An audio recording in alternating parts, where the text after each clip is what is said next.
کچھ ہفتے پہلے وزیر اعلیٰ گلگت بلتستان نے ایک بڑا جلسہ کیا تھا۔ وزیر اعلیٰ گلگت بلتستان خالد خورشید عمران خان کے ساتھ وفاداری نبھا رہا تھا اور لوگ ساتھ تھے۔ مافیا نے خوفزدہ ہو کر نااہل کر دیا۔ پہلے خالد خورشید کا بیان سنیں، پھر اس کے اوپر بات بھی کرتے ہیں۔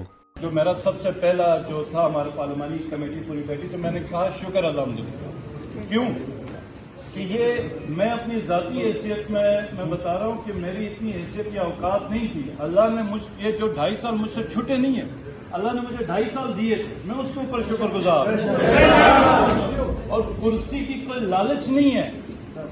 انسان کی جیت کرسی کے ساتھ نہیں ہے، انسان کی جو جیت ہے کردار کے ساتھ ہے۔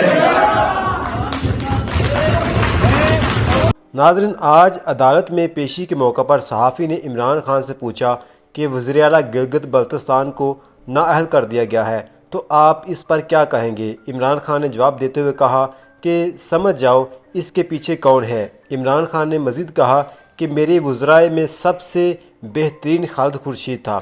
ناظرین، یہ لوگ عمران خان اور اس کی پارٹی کو ختم کرنا چاہتے ہیں، لیکن عمران خان پہلے سے بھی زیادہ مضبوط ہو چکا ہے۔